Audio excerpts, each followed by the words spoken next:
सोचो अगर आप सीधा प्राइम मिनिस्टर को रैंसम पे रख के अपनी डिमांड्स पूरी करवा सकते हो तो क्या करवाते। मतलब आपने एक ऐसी सिचुएशन पैदा कर दी है कि डायरेक्ट देश के प्रधानमंत्री आपसे बात करने को रेडी हैं। ये एक काल्पनिक सिचुएशन है, ओके, पर सोचो फोन बजा, पीएम ने उठाया और हेलो प्राइम मिनिस्टर साहब, मैं चाहती हूँ कि आप एक प्रेस कॉन्फ्रेंस करें, उसमें आम आदमी के डायरेक्ट सवाल लें और उनका जवाब भी दें। थोड़ी रियलिस्टिक डिमांड रखिए। फिर ऐसा कीजिए, इनकम टैक्स स्लैब में चेंज करवा दीजिए और थोड़ा रियलिस्टिक सोचिए। प्राइम मिनिस्टर जी, मैं क्रिमिनल हूँ, जर्नलिस्ट नहीं। आप नहीं डिसाइड कर सकते मेरे सवाल और मेरी डिमांड्स। कुछ तो मर्यादा रखिए। अपनी दोस्ती बनी रहे यार। ये सिचुएशन फिक्शनल थी, जैसे मैंने पहले कहा था। अगर आप इसको किसी भी प्राइम मिनिस्टर प्रेजेंट या पास्ट से जोड़ रहे हो तो मेरी और चैनल की कोई जिम्मेदारी नहीं होगी। अब चैनल को सब्सक्राइब करो मित्रों, बेल आइकन दबाओ और मैं बताती हूँ अ थर्सडे फिल्म के बारे में, जिसमें यामी गौतम 16 बच्चों को हॉस्टेज बना लेती है और देश के प्राइम मिनिस्टर से डिमांड्स रखती है। नैना, जो कि एक प्ले स्कूल चलाती है, वो एक दिन अचानक 16 बच्चों को किडनैप कर लेती है और सरकार से कुछ डायरेक्ट डिमांड्स रखती है। अब सब तरफ अफरा तफरी का माहौल हो जाता है, बिल्कुल वैसे ही जैसे रात 8 बजे से 500 और 2000 के नोट बंद होने के बाद हुआ था ना, और पुलिस को इनिशियली कुछ समझ नहीं आता। बिल्कुल वैसे ही जैसे एटीएम के बाहर इस सज्जन को कुछ नहीं आया था। अरे एसीपी कैथरीन अल्वारेस इस केस को हैंडल कर रही है, पर नैना डिमांड रखती है कि उससे सिर्फ और सिर्फ जावेद खान से ही बात करनी है। तो जावेद खान को गहरी नींद से उठाया जाता है। वो बेचारा ओवरवर्क्ड पुलिस वाला है, पर किसी तरह से नींद खोल के धीरे धीरे करके क्राइम सीन पर पहुंचता है। और एसीपी अल्वारेस जब उसे कहती है इतनी देर से क्यों आए, तो वो ओवरवर्क्ड जावेद का जवाब होता है अरे अब नैना ना बच्चों के साथ साथ एक हेल्पर और एक रैंडम ड्राइवर को भी किडनैप कर लेती है और जावेद को 2 नाम देती है और कहती है कि इन्हें पकड़ो वरना मैं तारे जमीन पे कर दूंगी। जावेद पहले तो नैना को कैजुअली लेता है, पर नैना मीन्स बिजनेस और वो एक बच्चे को मार देती है। अब इंस्पेक्टर जावेद खान किडनैपर नैना को सीरियसली लेने लग जाता है और नैना अब रखती है अपनी सबसे बड़ी demand. I want to speak to the prime minister of India. क्या कहा? फिर से बोलूं? और साथ में 5 करोड़ रुपए भी चाहिए। पुलिस ये सब टैकल कर ही रही होती है कि न्यूज वल्चर्स टीआरपी सूंघकर गिद्दगिरी शुरू कर देते हैं और नैना, जो थेरेपी में है, उसे पागल कहने लगते हैं टीवी पे। नैना न्यूज शोज में कॉल लगाती है और एंकर को कहती है डिप्रेशन पागलपन नहीं है, जर्नलिज्म पागलपन है। और फिर पता चलता है कि उस न्यूज एंकर का बच्चा भी नैना के पास ही किडनैप्ड होता है। अब जैसे ये पता चलता है तो the nation wants to know तुरंत गिड़गिड़ाने लग जाती है। मैं भारत की जनता को कह रहा हूँ, मेरे जान को खतरा है। पर नैना की सिर्फ एक डिमांड है, प्राइम मिनिस्टर से बात। अब पीएम साहिबा नैना से बात तो करती हैं, पर नैना अब उनसे मिलके फेस टू फेस चाय पे चर्चा करना चाहती है। अब प्राइम मिनिस्टर साहब के जो सलाहकार होते हैं इस डिमांड को एकदम रिजेक्ट कर देते हैं और नैना एक और बच्चे को मार देती है। अब बच्चे रिमेनिंग 14, पीएम का बीपी 160/110 और जावेद का सिगरेट नंबर 17। सिगरेट कितने की? क्या कहा? मौत लिखी इस पे, मौत। क्या चाहती है नैना? प्राइम मिनिस्टर क्या मिलने जाती है उससे?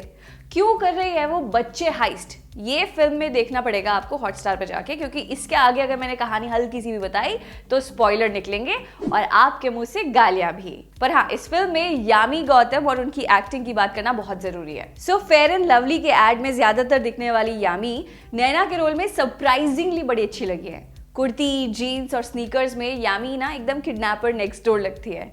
बच्चों को कार्टून दिखाते हुए प्राइम मिनिस्टर को थ्रेटन करना, साथ में पूरी पुलिस फोर्स को घर के बाहर टैकल करना, Yami does a really good job here. 1.5 extra stars for Yami. Atul Kulkarni है जावेद खान और फिल्म में उन्हें सिर्फ चीखते, सुट्टा मारते हुए या फिर नेहा धूपिया से बहस करते ही दिखाया गया है। अतुल ने अपना जो लिमिटेड सा रोल था वो ओके प्ले किया है। कुछ पार्ट्स में अतुल रियल लाइफ कॉप भी लगते हैं, स्पेशली वहां जब वो 2 लॉयर्स के बीच जो उनकी अपनी पहुंच की धमकी दे रहे होते हैं और कानून सिखा रहे होते हैं, उनको जब वो राइट टाइम करता है, लगता है कि यार पुलिस वाला है। सो नेहा धूपिया और अतुल कुलकर्णी पति पत्नी थे पहले, पर अब अलग हो गए हैं। ये फिल्म में आगे जाके पता चलता है। अब नेहा एक्चुअली इस फिल्म में प्रेग्नेंट है एंड मेकर्स ने कहा भी था कि उन्होंने कहानी में ना थोड़ा बदलाव किया था because Neha was pregnant. OTT ने कितना बदला है ना गेम। मतलब नेहा धूपिया जो अदरवाइज बॉलीवुड में बड़ी फ्लॉप थी, रियलिस्टिक रोल में लुक्स ओके। अच्छा, नेहा ना इस फिल्म में मनी हाइस्ट वाली कॉप याद है आपको, अलीसिया, उससे भी थोड़ी सी इंस्पायर्ड लगती है क्योंकि वही pregnant cop, single, expecting parent, काफी सारी सिमिलैरिटीज है। हालांकि ज्यादा ज्यादा कुछ नहीं है उनके पास इस रोल में करने के लिए। नेहा अगर फिजिकली टफ दिखाई गई है तो डिम्पल कपाड़िया मेंटली। डिम्पल प्ले कर रही है प्राइम मिनिस्टर इस फिल्म में और सटीक किया है काम उन्होंने और एकदम बढ़िया रोल प्ले किया है। कुछ सीन्स तो बहुत ही बढ़िया हैं जहां वो कहती हैं इमोशनल होना कमजोरी नहीं ताकत है। डिम्पल के रोल में भी ज्यादा लेयर्स है नहीं और ये है इस फिल्म की सबसे बड़ी प्रॉब्लम, डायरेक्टर और राइटर्स का आलस। behzad kambata का डायरेक्शन बहुत ओवर द टॉप है और उनके डायरेक्शन में साफ साफ दिखता है कि वो ड्रामा के प्यासे हैं। फिल्म के फर्स्ट हाफ में सही थ्रिल, ग्रिप और टेंशन क्रिएट करने के बाद behzad वेस्ट कर देते हैं ये ग्रिप जब वो जुवेनाइल सोशल मीडिया पोल्स, अजीब कैमरा एंगल्स और मीडिया का over the top dramatic version दिखा देते हैं। एक और परेशानी है behzad की, वो है सुपर जूम को ओवर यूज करते हैं वो। हर बार जब भी यामी कुछ पावरफुल बोलेगी तो सुपर जूम। तुम्हारे पॉइंट पे दम होगा तो सुपर जूम के बिना भी रजिस्टर हो जाएगी बात यार। एकता कपूर टाइप 3 बार नहीं दिखानी पड़ेगी हर एक चीज। एक बात और, हाँ, ये मुंबई में थ्रिलर जब भी बनाओ तो बारिश करवाना जरूरी नहीं है यार।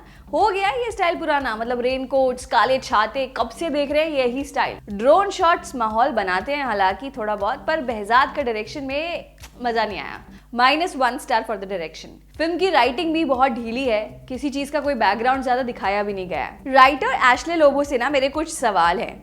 नैना जो एक प्ले स्कूल टीचर है उसके पास गन कहाँ से आई? हाँ चलो एक बारी को मान लिया यूपी वाले मामा जी देके चले गए होंगे, ठीक है, पर एक प्ले स्कूल टीचर को पॉइंट ब्लैंक शूट करना आता कैसे है बे? अभिनव बिंद्रा ही दिखा दिया एकदम से उसे।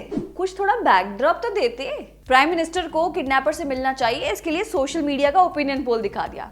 मतलब मीडिया जितनी रिसर्च किया आपने भी। इंस्टाग्राम पर लोग पूछते हैं आज रेड पहनूं या ब्लैक, आप वही पोल से एक क्राइम जस्टिफाई कर रहे हो। वाह। नेहा धूपिया और अतुल कुलकर्णी की कहानी मुझे और जाननी थी, कैसे उनकी शादी हुई, डिवोर्स क्यों हुआ, पर Ashley had 0 fucks to give to the viewers. -1 star writing के लिए। अब हॉटस्टार पे स्ट्रीम हो रही ये फिल्म देखनी चाहिए या नहीं?